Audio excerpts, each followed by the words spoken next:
Hello दोस्तों, मैं अनिल कुमार। आप सभी का अपने चैनल में आप सभी का स्वागत है। आज मैं कक्षा 10 के एक चैप्टर प्रकाश लेकर के आया हूं और उस चैप्टर में एक टॉपिक ही मैं पढ़ाऊंगा और उस टॉपिक के तहत आप लोगों को क्लास 10th से लेके अप टू कॉम्पिटिटिव अर्थात प्रतियोगी परीक्षा तक के लिए मैं इसी में प्रिपरेशन करा दूंगा आप सभी को। आप सभी वीडियो को शुरू से अंत तक देखें और पूर्णतः लिखें। पहले इस वीडियो को पॉज करेंगे, पॉज करके आप इसे नोट डाउन करेंगे। नोट डाउन करने के बाद आप सभी पहले एक बार इस पे सोचेंगे, फिर पुनः वीडियो स्टार्ट करेंगे और फिर देखेंगे।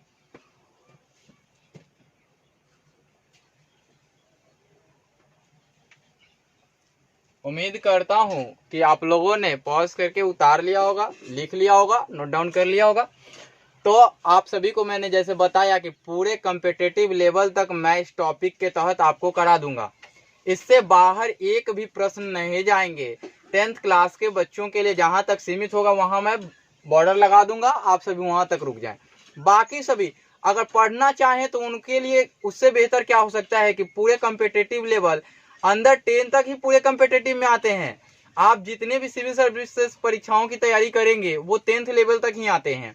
तो आप सभी को ये पढ़ के अगर अच्छा नॉलेज प्राप्त हो जाए तो आप सभी को इससे बेहतर क्या मिलेगा। तो इसलिए मैं आप सभी को यही कहूंगा कि आप सभी पूर्णतः देखें और पूर्णतः समझने का प्रयास करें। मैं आपको समझाने का प्रयास करूंगा। देखिए, प्रकाश चैप्टर है, कक्षा 10 के लिए भी मैं लिखा हूं और सभी प्रतियोगी परीक्षाओं के लिए है। प्रकाश चैप्टर है। प्रकाश का जो डेफिनेशन होता है वो डेफिनेशन मैंने बनाया है, लिखा है अपने से। प्रकाश ऊर्जा का एक रूप है जो हमारी आंखों को देखने की अनुभूति प्रदान करता है। यानी कि यदि प्रकाश नहीं है तो हम किसी वस्तु को देख नहीं सकते। प्रकाश की उपस्थिति होगी तो हम किसी वस्तु को देखने योग्य बना सकते हैं, अन्यथा प्रकाश नहीं होगी, अंधेरा होगा तो उसमें हम वस्तु को देख ही नहीं सकते। इसीलिए प्रकाश के सहायता से हम किसी वस्तु को देख सकते हैं और किसी वस्तु को परख सकते हैं और जान सकते हैं वो क्या चीज है। आइए अगला मैं इसमें जो लिखा हूं कि प्रकाश के गुण अर्थात कैरेक्टरिस्टिक्स ऑफ लाइट, यानी कि प्रकाश के गुण में मैंने पहला लिखा है प्रकाश एक प्रकार की ऊर्जा है जिसे प्रकाश ऊर्जा कही जाती।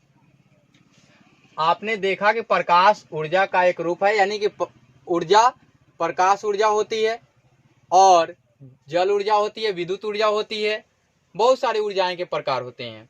लेकिन ये कौन सी ऊर्जा होगी? ऊर्जा मुख्य रूप से दो कैटेगरी में बांटा गया है, दो ग्रुप में बांटा गया है। वो दोनों ग्रुप हैं, एक यांत्रिक ऊर्जा और एक अयांत्रिक ऊर्जा।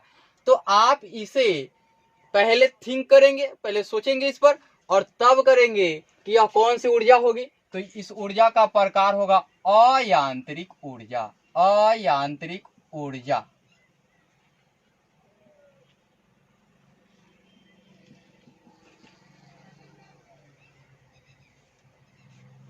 अयांत्रिक ऊर्जा। अब आप देख सकते हैं कि अयांत्रिक ऊर्जा होगा।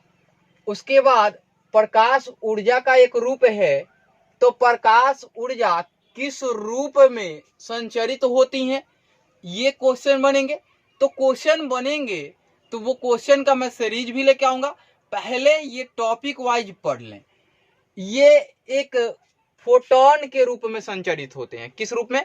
फोटोन। मैं टॉपिक पढ़ाऊंगा, लाइन बाय लाइन दे दूंगा आप सभी को, लेकिन अभी जितने जरूरत है उतना 10th लेवल तक मैं कंप्लीट करते चलूं। प्रकाश जिस माध्यम में गमन करती हैं प्रकाशीय माध्यम कहलाती हैं। अगर प्रकाश किसी माध्यम में चले अर्थात प्रकाश वायु में चले तो वायु क्या कहलाएगा? एक प्रकाशीय माध्यम होगा। कांच में चले तो कांच क्या कहलाएगी? प्रकाशीय माध्यम। अब कह दे कोई कि ईंट में प्रकाश गमन करेगी तो ईंट प्रकाशीय माध्यम होगा? नहीं होगा। तो ईंट प्रकाशीय माध्यम नहीं है, दीवार प्रकाशीय माध्यम नहीं है। जिस माध्यम में प्रकाश आर पार दिखाई देती हैं, प्रकाश एक माध्यम से दूसरे माध्यम में प्रवेश कर जाती हैं।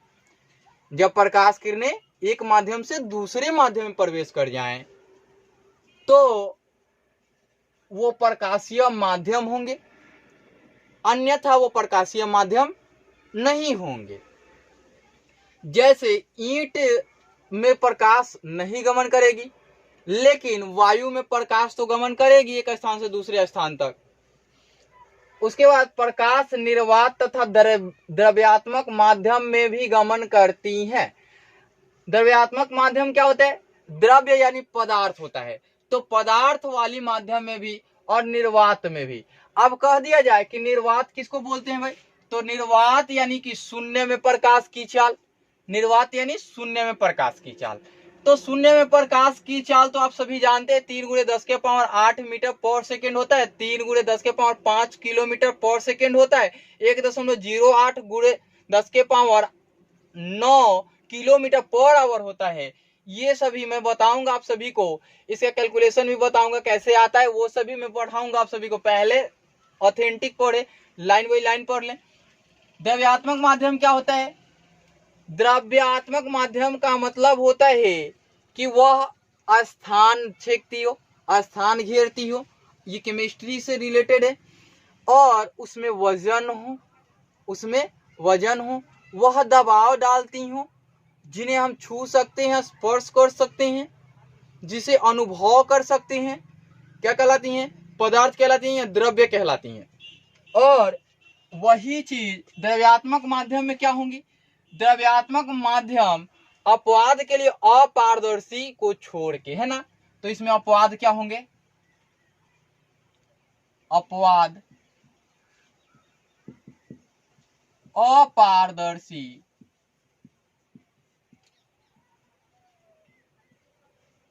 को छोड़कर। आपने देखा कि अपारदर्शी को छोड़कर प्रकाश हमेशा सीधी पथ यानी रेखा में गमन करती है। प्रकाश जब भी गमन करती है तो उसकी एक गमन के लिए पथ होती है, और जिस पथ में वह गमन करती है प्रकाशीय पथ कहलाती हैं। और प्रकाशीय पथ कहलाती हैं तो वह सीधी पथ में गमन करती हैं। प्रकाश जिस मार्ग पर चलती हैं उसे प्रकाशीय पथ कहते हैं, और उस पथ में हमेशा वह सीधी रेखा में, सरल रेखा में गमन करती हैं। प्रकाश की गमन पथ प्रकाश किरण कहलाती है, अर्थात सरल रेखा में गमन करने वाली प्रकाश को प्रकाश किरण कहते हैं। अब प्रकाश किरण के टाइप भी होते हैं, तो अभी उसको नहीं पढ़ना है। प्रकाश के गुण पढ़ रहे हैं, कैरेक्टरिस्टिक्स ऑफ लाइट पढ़ रहे हैं, तो प्रकाश के संबंध में पढ़ना हम सभी को।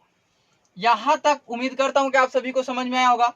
प्रकाश की चाल निर्वात में महत्तम होती है, वही निर्वात में होती हैं 1 3 × 10⁸ मीटर पर सेकेंड। इसलिए महत्तम, सबसे ज्यादा प्रकाश की चाल किस में होती है? निर्वात में होती हैं। प्रकाश की चाल निर्वात और वायु में समान मानी जाती है, अर्थात बराबर मानी जाती है, थोड़े से के अंतर होते हैं।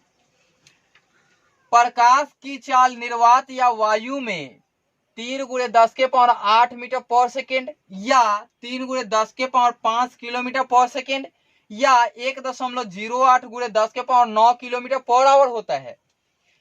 ये सभी कैलकुलेशन करके आएंगे। पहले तो ये चीज जानते होंगे आप। तो देखिए 3 × 10⁸ मीटर को किलोमीटर में बदलने के लिए आपको 1000 से भाग देना पड़ता है, और किलोमीटर हो जाएगा, पर सेकेंड हो जाएगा। अब पावर 3 है, पावर 8 है, तो घटेगा, तो 3 × 10⁸ - 3 किलोमीटर पर सेकेंड हो जाएगा। 3 × 10⁵ किलोमीटर पर सेकेंड हो जाएगा। ये चीज होता है। इसी प्रकार से जब सेकेंड को घंटा में बदलेंगे तो ये चीज मिलेगा। ये मैं बदल के दिखाऊंगा जब 9 से रिलेटेड मात्रक पढ़ाऊंगा मैं। तो मात्रक पढ़ाते समय पढ़ा दूंगा, और ये सभी कॉम्पिटिटिव एग्जाम में काम आएंगे आप सभी को। मेरा जितना भी साइंस का हो, मैथमेटिक्स का हो, पूरा चीज कंप्लीटेड आपको सहयोग करेंगे कॉम्पिटिटिव एग्जाम में। आप सभी देखें, प्रकाश की चाल विभिन्न माध्यमों के नाम। प्रकाश की चाल वायु या निर्वात में प्रकाश की चाल 3 × 10⁸ मीटर पर सेकेंड होती है। अब आइए इधर मैं और भी लिस्ट लिखा हूं, माध्यम के नाम, प्रकाश की चाल, पुनः फिर मैंने माध्यम के नाम, प्रकाश की चाल लिखे हैं। तो मैंने यहाँ केवल निर्वात में महत्तम होता है तो कितना होता है इसको कैलकुलेट करके बताना था, इसीलिए लिखा था। अब आइए, प्रकाश जिस माध्यम को पार करती हैं उसी में प्रकाश की चाल ज्ञात की जाती है, अन्यथा प्रकाश की चाल अन्य किसी भी माध्यम में ज्ञात नहीं कर सकते जिसमें प्रकाश एक सतह से दूसरे सतह पे न पहुंचती हो। अर्थात किसी माध्यम के मध्य रख दिया जाए तो वह जिस माध्यम में से उस माध्यम में प्रवेश की और दूसरे माध्यम में फिर वही माध्यम हो तो उसमें पहुंच जाए, तभी उसके अंदर की प्रकाश की चाल आप ज्ञात कर सकते हैं, अन्यथा नहीं कर सकते हैं। तो आइए देखते हैं, बर्फ में प्रकाश की चाल जल की अपेक्षा ज्यादा होती है। ऐसा क्यों होता है? इसके कारण है घनत्व। क्या है? घनत्व है इसके कारण। तो इन सभी घनत्व के ऊपर भी मैं एक दिन चर्चा करूंगा, घनत्व भी बताऊंगा आप सभी को कि क्यों ऐसा होता है, क्यों ये इस प्रकार से हुआ। केवल आज इसमें चाल पढ़ाने इसलिए मैं चाल पढ़ा रहा हूं। बर्फ में प्रकाश की चाल कितनी होती है? 2×10⁻²9 × 10⁸ मीटर पर सेकेंड होती है। जल में प्रकाश की चाल 2.25 × 10⁸ मीटर पर सेकेंड होती है। किरोसिन में प्रकाश की चाल 2.08 × 10⁸ मीटर पर सेकेंड होती है।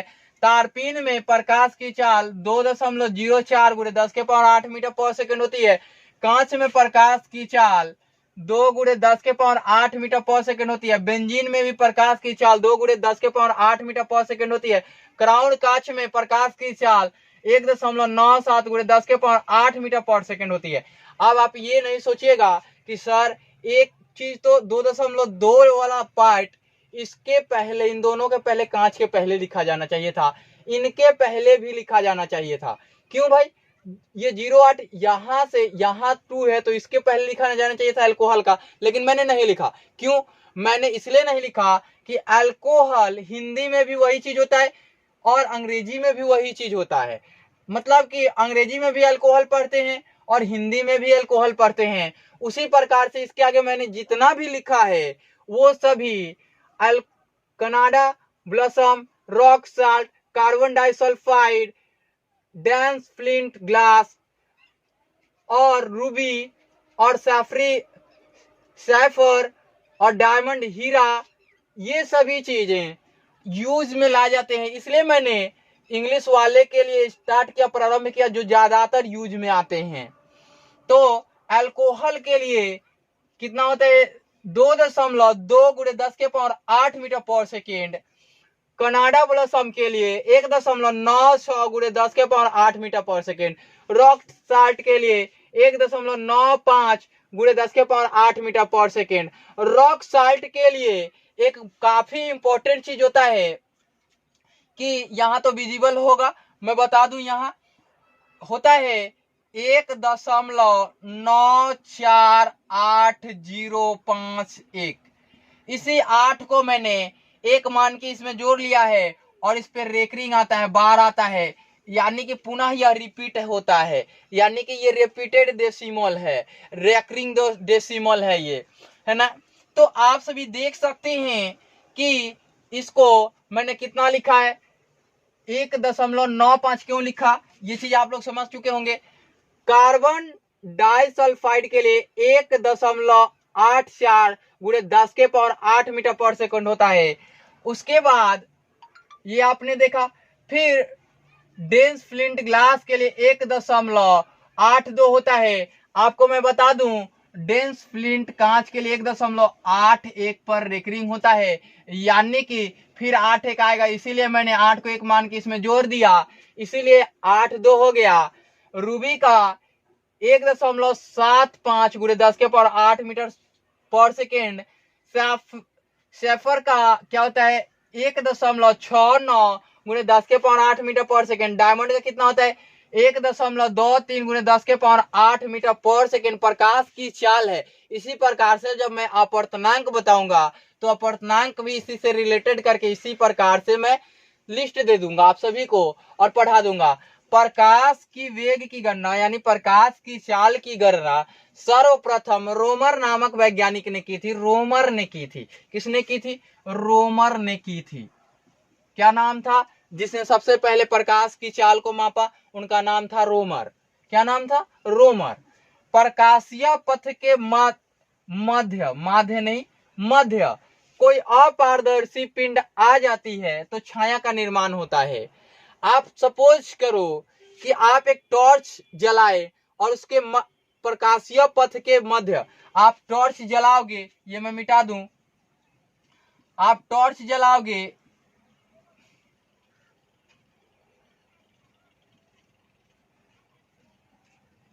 तो इस प्रकार से होगी और इसके मध्य आप एक ईंट रख दो, ब्रिक रख दो, तो इसकी छाया तो बनेगी ही बनेगी। कि छाया बनेगी कि नहीं? तो छाया बनेगी। तो कोई भी अपारदर्शी पदार्थ आ जाए तो छाया बनना तय है। उसी के बाद मैं लिखा हूं कि प्रकाशीय पथ के मध्य कोई बिंदु के रूप की अपारदर्शी पदार्थ आ जाती है तो प्रकाश की विवर्तन की घटना होती है। कौन सी घटना कहलाती है? तो विवर्तन की घटना कहलाती है। यानी विवर्तन क्या होता है? जब प्रकाश किरणें एक पथ में चल रही हों, मान लिया कि ये प्रकाश किरणों का पथ है, ठीक है, और एक छोटी सी गेंद यहां रखी हुई है और प्रकाश किरणें आई, इस पे टकराई और इस प्रकार से मुड़ गई और मुड़ी और फिर अपने पथ में चली गई, फिर अपने पथ में चली गई और फिर इस प्रकार से आगे निकल गई। तो इसे क्या कहते हैं? इस घटना को विवर्तन कहते हैं। क्या कहते हैं? विवर्तन कहते हैं। प्रकाश पारदर्शी एवं पारभासी माध्यम को पार कर जाती है। पारदर्शी माध्यम को पूर्णतः पार करती है और पारभासी माध्यम को आंशिक रूप से पार करती है। अब आपको मैं बता दूं कि पार तो करती है लेकिन चाल बदल जाती है। तो कैसे मान लेंगे कि पूर्णतः पार कर जाती है? यहाँ एक विडंबना है, वो चीज आप समझने का प्रयास करेंगे। बताइए, कांच वायु में प्रकाश की चाल 3 गुणे 10 के पावर 8 मीटर पर सेकेंड थी। अब आपने यहां से कांच ले लिया और कांच में 2 गुणे 10 के पावर 8 मीटर पर सेकेंड। क्या प्रकाश की वेग पूर्णतः बराबर होती तब तो पूरी मात्राएं पार करती। प्रकाश की कुछ मात्राएं चाल में परिवर्तन क्यों होता है, ये सभी उनके पूर्णतः अगर उसी स्पीड से चले तो परिवर्तन नहीं होगी। अब देखिए, प्रकाश पारदर्शी एवं पारभासी माध्यम को पार कर जाती है, एक आंशिक रूप से एक पूर्ण रूप से। प्रकाश अपारदर्शी माध्यम को पार नहीं करती हैं। अभी मैंने बताया था कि प्रकाश किरणें दीवार को नहीं पार करेंगी, बेंच को नहीं पार करेंगी, ईंट को नहीं पार करेंगी। अगर एक आईना रख दिया जाए, आईना, तो आईना का एक सतह तो रंगा गया होता है पीछे से और तब इधर वाला सतह आपका प्रतिबिंब बनाता है, तो उसको भी रख दिया जाएगा तो वो प्रकाश की किरणों को पार नहीं करने देंगी, है ना। तो अपारदर्शी माध्यम हो गए।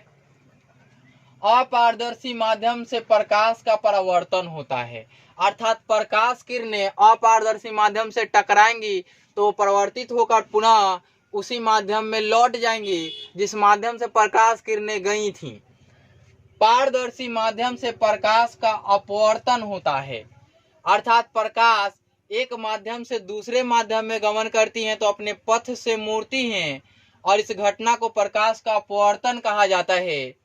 अब उसमें माध्यम की टाइप होंगी, एक तो होगा विरल और एक होगा सघन। इसके ऊपर मैं चर्चा कर दूंगा कभी। इस वीडियो में इतना ही रहता हूं। अगले वीडियो में मैं दूसरा इसी से रिलेटेड इसके आगे और भी जितने वन लाइनर बनते होंगे मैं लिखूंगा और आप सभी को दूंगा। इस वीडियो में इतना ही, फिर मिलता हूं अगले वीडियो में।